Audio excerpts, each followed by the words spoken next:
Alors donc je vais vous présenter aujourd'hui une webconférence sur les ulcères gastriques chez le cheval de sport et les différentes solutions, enfin du moins les principales qui s'offrent à vous si vous êtes confronté à cette maladie.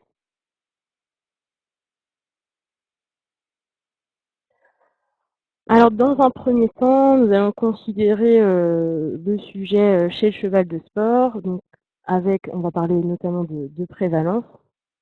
On verra par la suite ce que cela signifie. On fera également un bref rappel de la conformation gastrique du cheval, aussi bien au niveau anatomique et histologique. Puis nous définirons le syndrome d'ulcération gastrique équin en parlant des mécanismes, des facteurs de risque, des différentes manifestations cliniques, donc finalement comment ce syndrome d'ulcération gastrique se manifeste chez vos chevaux, comment le diagnostiquer, quels sont les traitements à mettre en place et enfin quelles sont les préventions à, à comment dire, quelles sont les différentes préventions qu'il est possible d'utiliser pour votre cheval pour prévenir la récidive de ces ulcères gastriques. Alors tout d'abord, donc la prévalence, finalement, à quoi ça correspond? Donc elle correspond au nombre de chevaux touchés, en l'occurrence par cette pathologie, dans une population donnée. Donc ici, on parlera du cheval de sport, et plus précisément du pur sang, des trotteurs, des chevaux d'endurance et du cheval de sport en général, donc le cheval de CSO par exemple. Et finalement, chez ces chevaux de sport, on observe une prévalence très différente avant la mise à l'entraînement et après la mise à l'entraînement ou finalement pendant la compétition. Donc cette différence est particulièrement remarquable chez le pur sang, chez qui on remarque une incidence des ulcères gastriques de presque 100% selon certaines études lorsque les pur sang sont mis en course.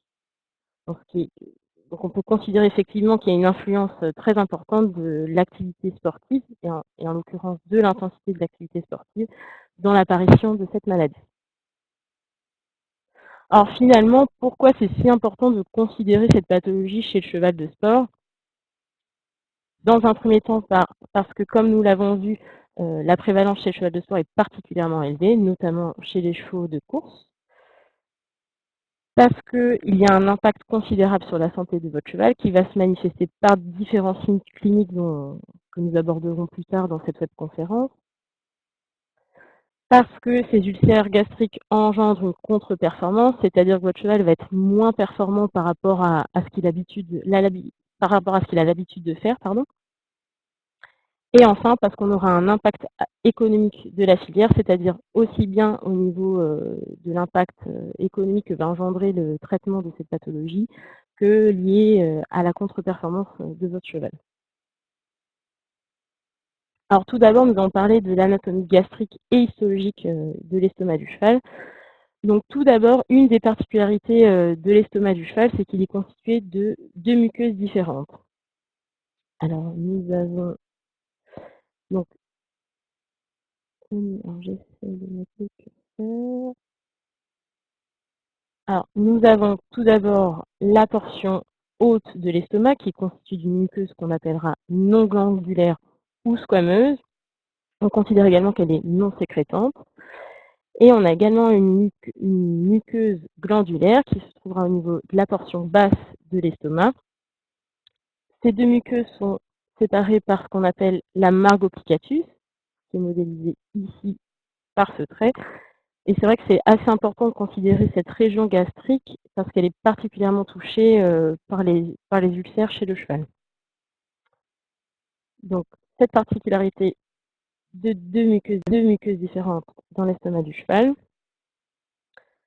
Donc finalement, la paroi gastrique, elle sera constituée de différentes couches. Donc là, je vous détaille brièvement l'ensemble de ces couches. Donc on a tout d'abord la muqueuse qui se trouve au niveau de la lumière de l'estomac, donc à l'intérieur de l'estomac. Ensuite, nous avons la sous-muqueuse, la musculaire et ce qu'on appelle l'adventice, qui correspond à l'enveloppe finalement de l'organe. Donc chez le cheval, comme je viens de vous l'expliquer, il y a deux types de muqueuses, la muqueuse squameuse et la muqueuse glandulaire, qui se différencient principalement au niveau de la muqueuse. En effet, dans la muqueuse glandulaire, nous aurons un ensemble de cellules glandulaires qui vont permettre de sécréter un certain nombre d'éléments que je vous expliquerai par la suite, qui ne se trouvent donc pas au niveau de la région squameuse. Donc finalement, chez le cheval, comme je viens de vous l'expliquer, il y a deux types de muqueuses, la muqueuse glandulaire et non glandulaire, qui sont représentés ici. Donc ici, on trouve plutôt à droite de mes pointillés la muqueuse non glandulaire ou squameuse, et à gauche la muqueuse glandulaire. Donc finalement, mes pointillés pourraient représenter la Margot plicatus. Donc différenciation anatomique et histologique de l'estomac du cheval qui nous permettent de différencier deux types d'ulcères. Donc l'ulcère de la portion glandulaire, ou le GGD en anglais, qui correspond à l'Equine Glandular Gastric Disease, et les ulcères de la portion squameuse, ou ESGD en anglais, qui correspondent à l'Equine Squamous Gastric Disease.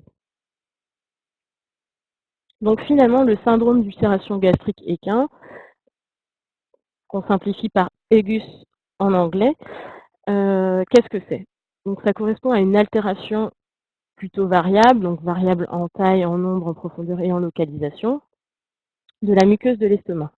Donc dans cette muqueuse de l'estomac, on va comprendre l'abouchement de l'œsophage qui se fait au niveau du cardia, donc au niveau de la portion squameuse, et on comprend également la région proximale du duodénum, donc la région proximale de l'intestin grêle, qui se trouve au niveau de la portion glandulaire. Et comment l'expliquer? Quelles sont les causes? Finalement, au sein de l'estomac de nos équidés, il y a un certain équilibre qui se fait entre les différents facteurs de protection de l'estomac et d'agression de la muqueuse gastrique. Donc, d'un côté, on aura tout ce qui permet la protection de la muqueuse gastrique et qui finalement représente une sorte de barrière physique, chimique pour cette muqueuse gastrique. Et on a d'un autre côté l'agression, qui est principalement représentée par l'acidité gastrique. Et donc finalement, nos ulcères gastriques seront engendrés par un déséquilibre entre ces agressions d'un côté et cette protection. Alors, je vais essayer de vous parler brièvement des différents mécanismes qui peuvent expliquer finalement ces ulcères gastriques. Donc, dans un premier temps, chez le cheval, l'acidité gastrique dépend de plusieurs paramètres.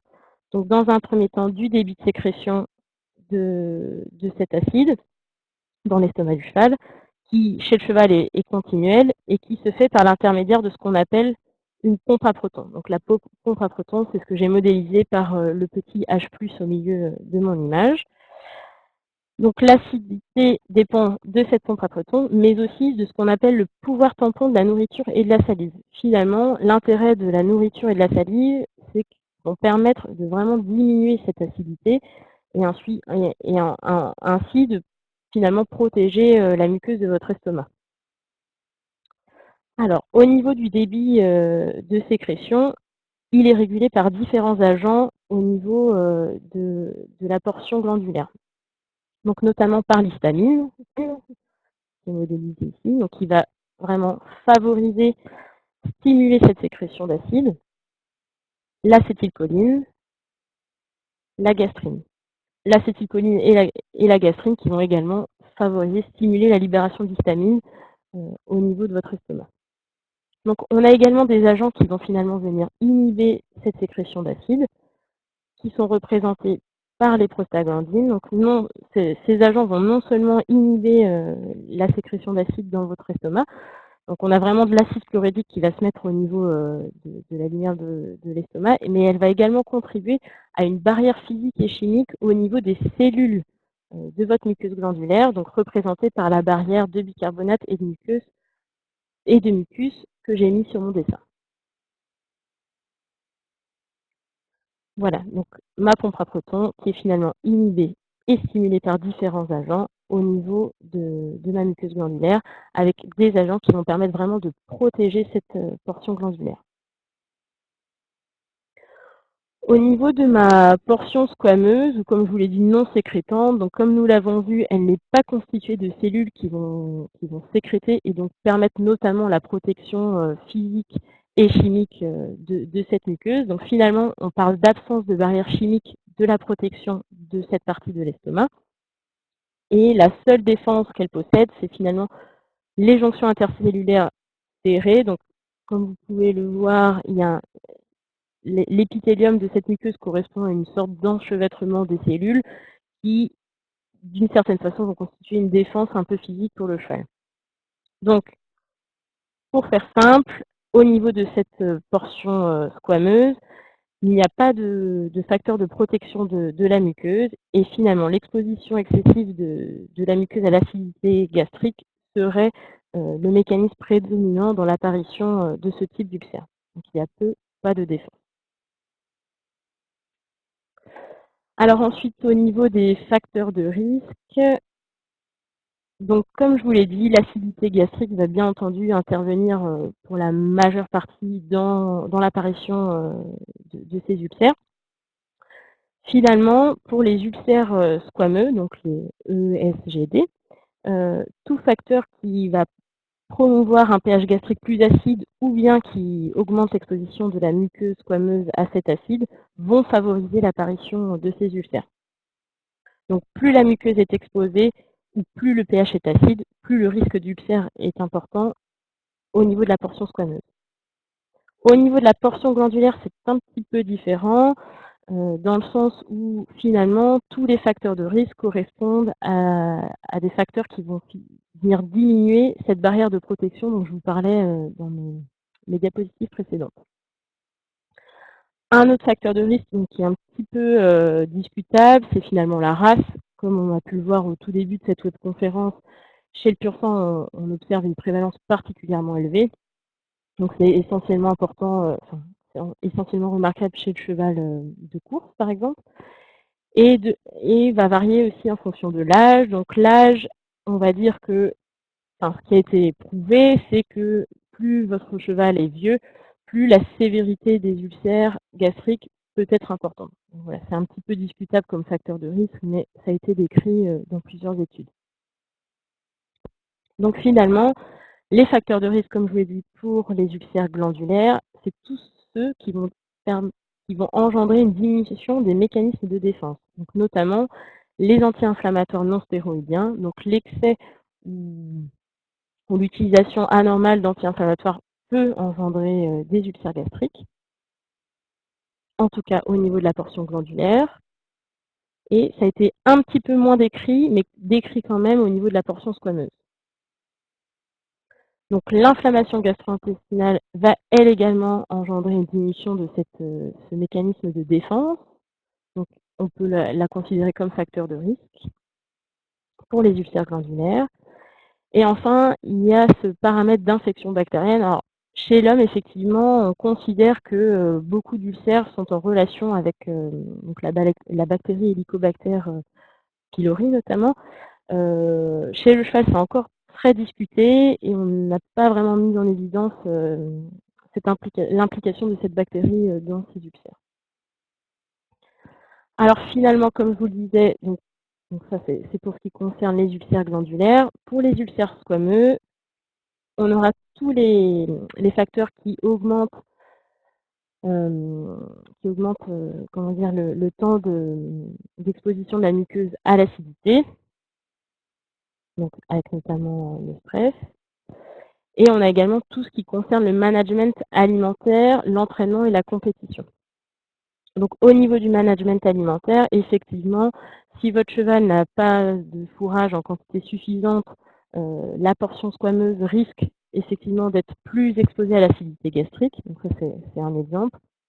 Et au niveau de l'entraînement de la compétition, alors il semblerait que l'effort intense du cheval provoquerait une contraction de votre estomac et qui finalement fait remonter toute l'acidité gastrique au niveau de la portion squameuse et qui donc engendrerait du ulcère. Donc plus l'effort est intense et plus l'effort est prolongé, plus le risque est important. Et le risque est également accentué par tout ce qui est pression abdominale lors de l'effort.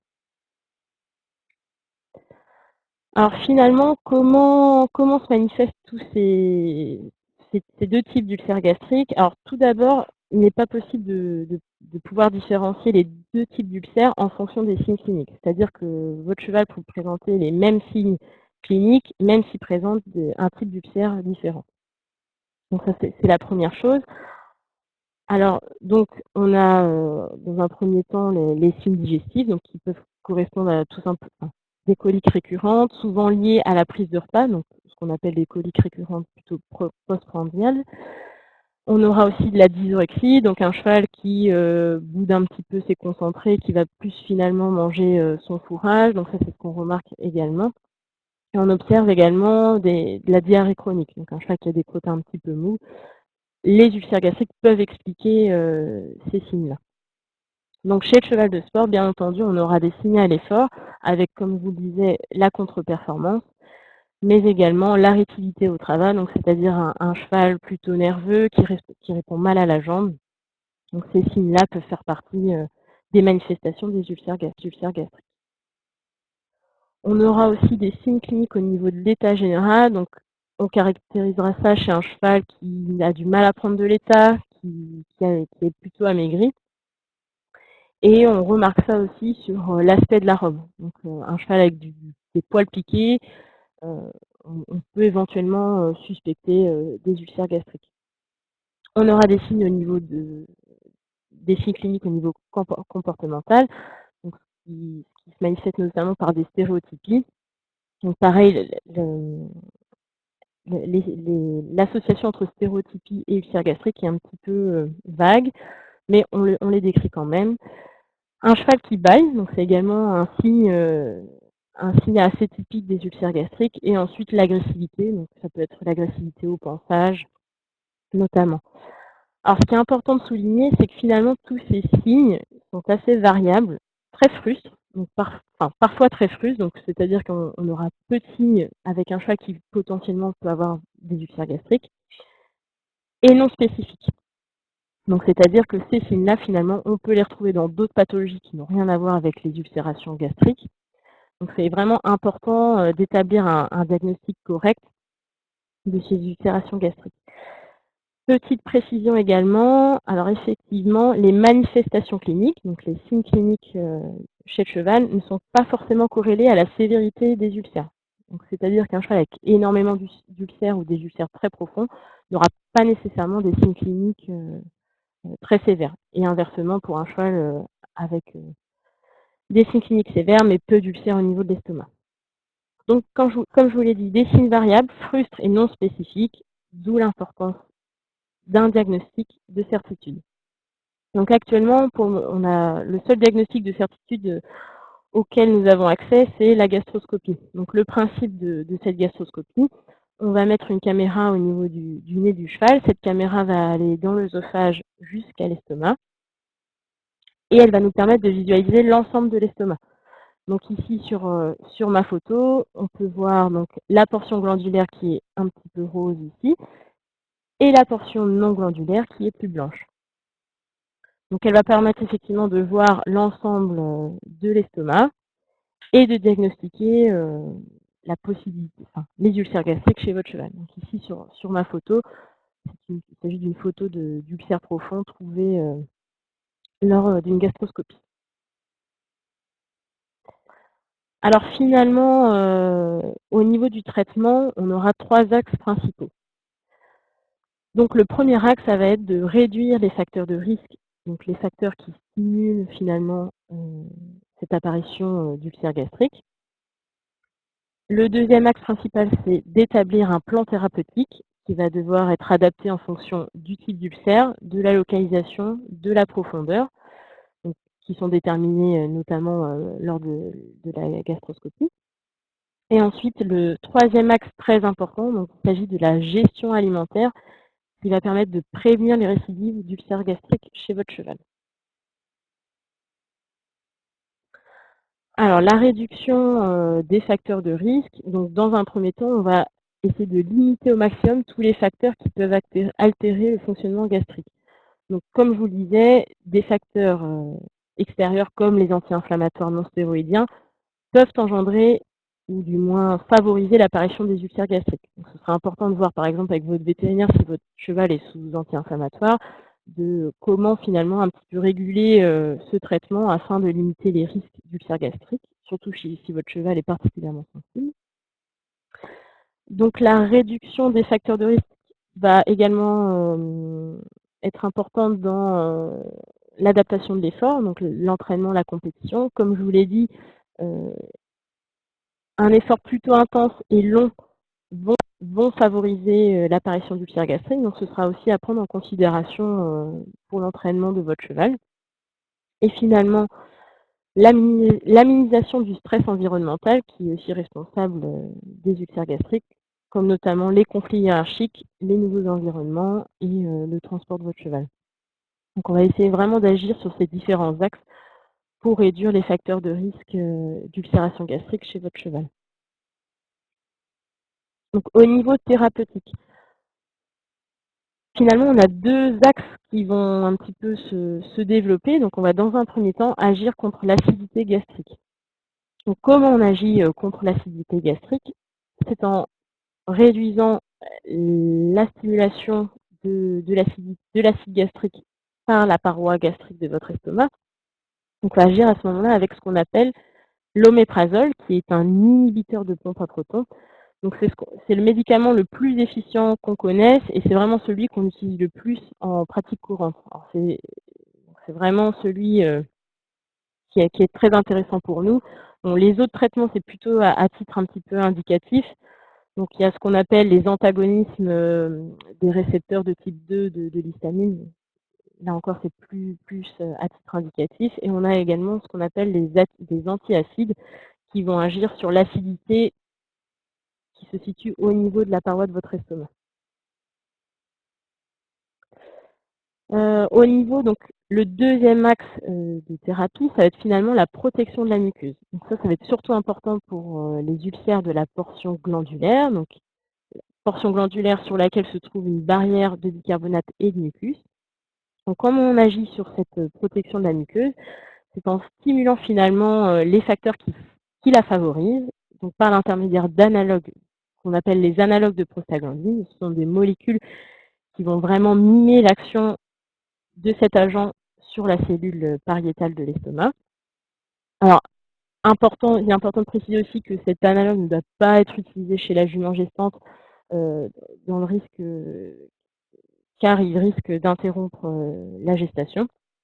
On a également des protecteurs de la muqueuse qui peuvent être utilisés, donc, comme le sucralfate.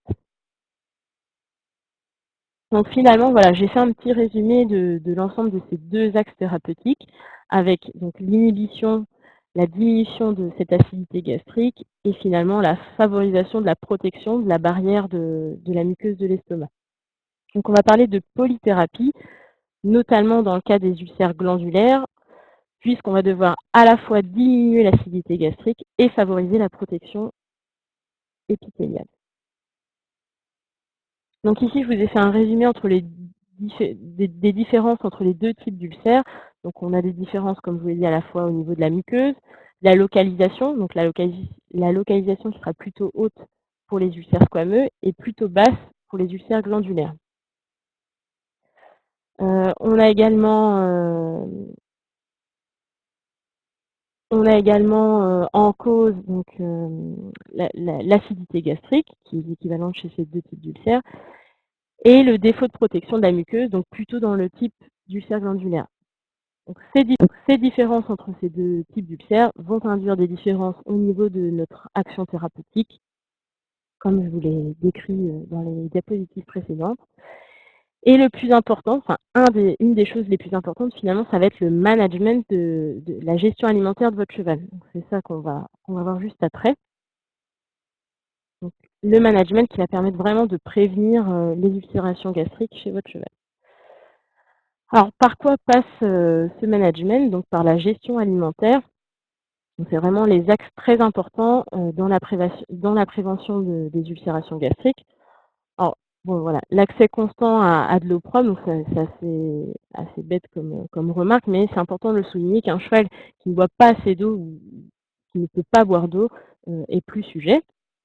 On va également favoriser le pâturage, c'est-à-dire favoriser l'état naturel finalement du cheval avec un accès continu de préférence aux fibres, donc au fourrage, ou si cela n'est pas possible, il est possible de fractionner les repas. Donc afin de diminuer les périodes de jeûne de votre cheval qui doivent être inférieures à 6 heures, on va fractionner les repas de votre cheval au niveau des fourrages. Donc c'est important aussi de dire que votre cheval, physiologiquement, il doit avoir un apport minimum de 1 à 2 de son poids vif en fibres, ce qui représente plus ou moins pour un cheval de 500 kg une quantité d'environ 10 kg de foin. Alors la gestion alimentaire va aussi passer par la gestion des aliments concentrés. Donc bien entendu, c'est préférable de les limiter. Alors on a par exemple, notamment, donc ici je vous donne un petit peu les normes d'amidon que votre cheval doit recevoir au maximum par jour, donc qui doivent être inférieurs à 2 grammes d'amidon par kilo de poids vif par jour ou par repas. Donc ici, c'est important de ne pas trop favoriser l'avoine ou l'orge, qui sont des céréales assez fermentescibles et pour lesquelles l'index glycémique est assez important, donc qui vont favoriser les ulcères gastriques. Et il y a plusieurs études qui décrivent la luzerne comme étant finalement quelque chose de très bien, parce qu'elle va permettre de limiter l'acidité gastrique et prévenir l'apparition des ulcères gastriques. Donc c'est très intéressant d'utiliser la luzerne dans une alimentation chez un cheval qui est sujet aux ulcères. Donc on va également adapter le type et la distribution d'alimentation en fonction de l'activité physique. Alors il y a une très bonne webconférence qui a été faite sur l'alimentation du cheval de sport, donc je vous invite à aller la revoir si vous voulez plus de précision à ce niveau. Alors finalement, au niveau de la prévention, il y a aussi tout ce qui est complément alimentaire. Donc c'est vrai que dans le commerce, on a énormément de produits disponibles pour la prévention des ulcères gastriques. Donc ces compléments alimentaires sont très bien. Maintenant, c'est vrai qu'aujourd'hui, on n'a pas vraiment de recul par rapport à l'efficacité de ces traitements et finalement, on a une thérapie qui est un petit peu empirique au sujet de ces compléments.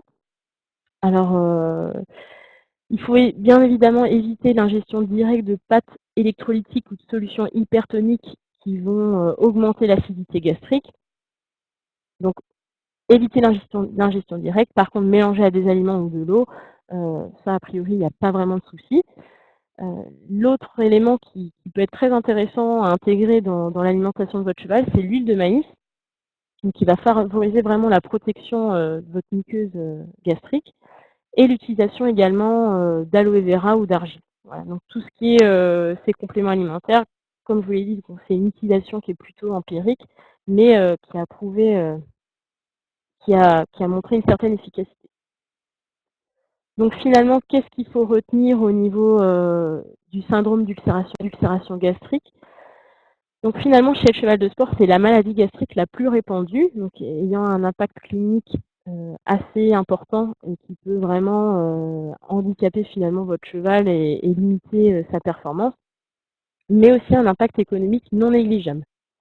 Alors comme nous avons pu le voir avec les différents facteurs de risque, cette maladie a une origine finalement multifactorielle.